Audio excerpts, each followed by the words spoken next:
Assalamualaikum warahmatullahi wabarakatuh. Nama saya Nika Oktavianul Fitri, NIM 250. Di sini saya akan membahas penilaian risiko 2, yang membahas penilaian risiko dengan mempertimbangkan audit secara keseluruhan, berfokus untuk mendapatkan pemahaman tentang bisnis klien, dan mengidentifikasi faktor risiko utama yang mempengaruhi rencana audit. 4.1 Risiko audit.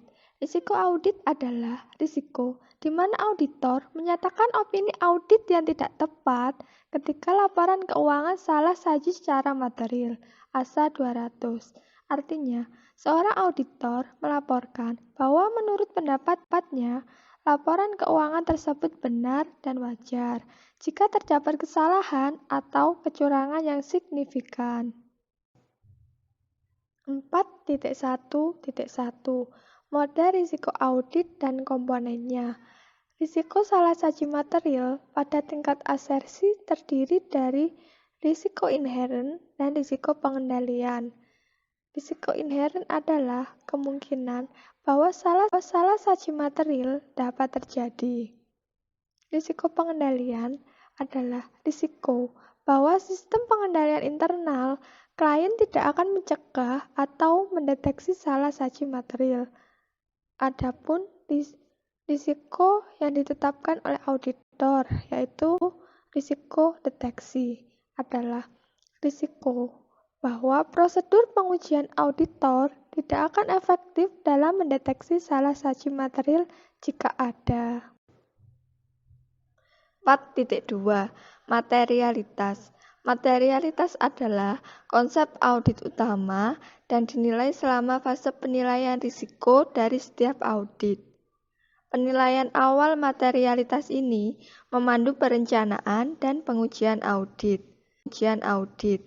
Yang pertama, materialitas kualitatif dan kuantitatif. Faktor materialitas kualitatif. Informasi dianggap material secara kualitatif jika mempengaruhi proses pengambilan keputusan pengguna karena alasan selain dasarnya. Sebagai contoh, suatu kecurangan pada dasarnya dianggap signifikan, dan jika ditemukan, maka akan diinvestigasi lebih lanjut oleh auditor. Faktor materialitas kuantitatif. Informasi dianggap material secara kualitatif jika melebihi penilaian materialitas awal auditor. Auditor menggunakan pertimbangan profesional untuk sampai pada sosok materialitas perencanaan yang tepat untuk setiap klien. Yang kedua, mengatur materialitas. Seorang auditor akan memilih basis yang tepat menggunakan pertimbangan profesional berdasarkan pengetahuan tentang klien dan kebutuhan pengguna laporan keuangan untuk pengambilan keputusan. Misalnya, jika klien terdaftar di bursa sekuritas, laba sebelum pajak kemungkinan besar menjadi penting, karena ini mendorong keputusan dividen dan laba atas investasi. Sebagai aturan praktis, barang apapun yang 10% atau lebih dari laba sebelum pajak dianggap material. Namun, barang apapun yang kurang dari 5% dari keuntungan sebelum pajak dianggap tidak. 4.3 Strategi audit.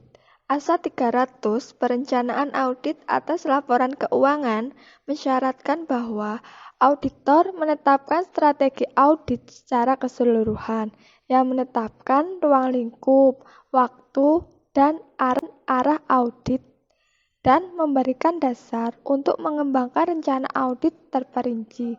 Strategi audit bergantung pada penilaian risiko bawaan dan pengendalian awal auditor. Auditor untuk dua kasus ekstrim, klien berisiko tinggi dan klien berisiko rendah.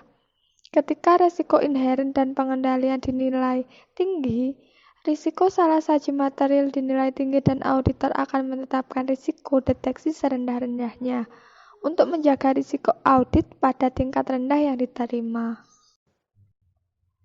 4.4 Pendekatan klien untuk mengukur kinerja.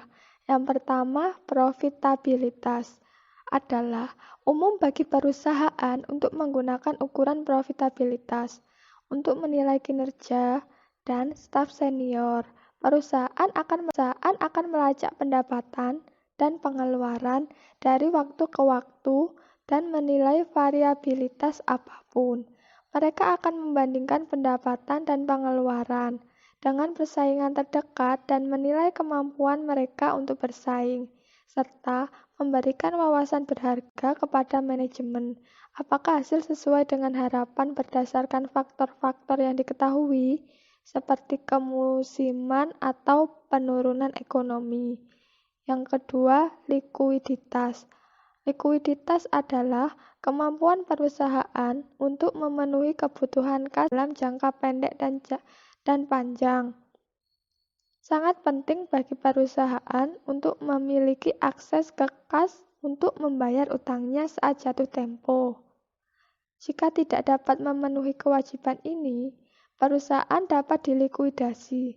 Perusahaan memerlukan uang tunai untuk membayar gaji karyawan, tagihan utilitas, tagihan pemasok, pembayaran bunga atas uang yang dipinjamkan, dividen kepada pemegang saham, dan sebagainya.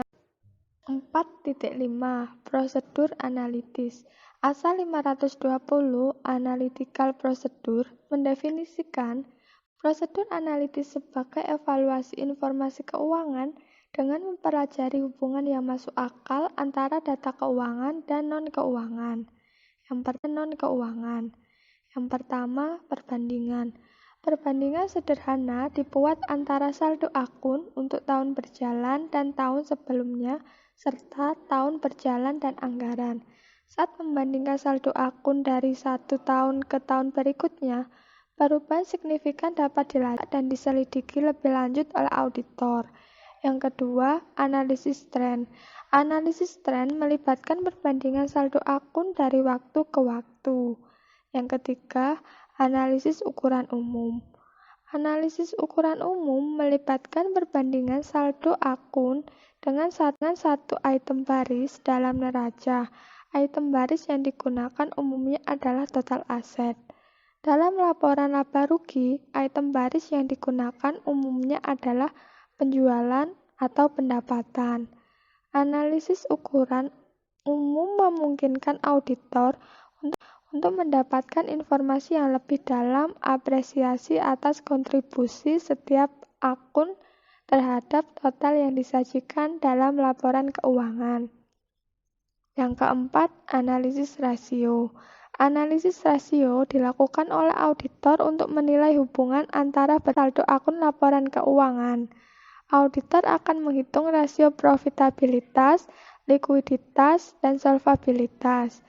Rasio profitabilitas mencerminkan kemampuan perusahaan untuk menghasilkan pendapatan dan pada akhirnya arus kas yang diperlukan untuk membayar hutang, memenuhi kewajiban lain, dan mendanai ekspansi di masa depan. Rasio likuiditas. Rasio likuiditas mencerminkan kemampuan perusahaan untuk memenuhi kewajiban hutangnya. Rasio solvabilitas digunakan untuk menilai kelangsungan hidup perusahaan dalam jangka panjang. Rasio likuiditas cenderung mengambil pandangan jangka pendek dari suatu perusahaan.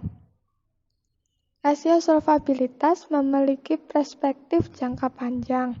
Yang kelima, prosedur analitik lainnya.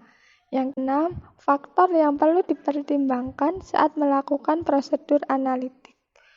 Ada sejumlah faktor yang perlu dipertimbangkan saat melakukan prosedur analitik.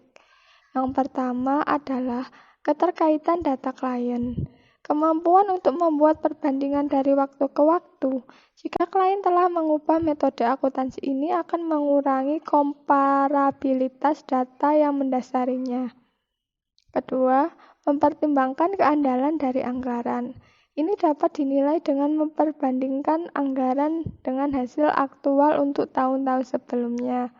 Jika terus-menerus melebihkan pendapatan, misalnya auditor dapat mempertimbangkan hal ini saat membandingkan hasil aktual dan yang dianggap untuk Demikian presentasi dari saya. Jika ada salah kata, mohon maaf.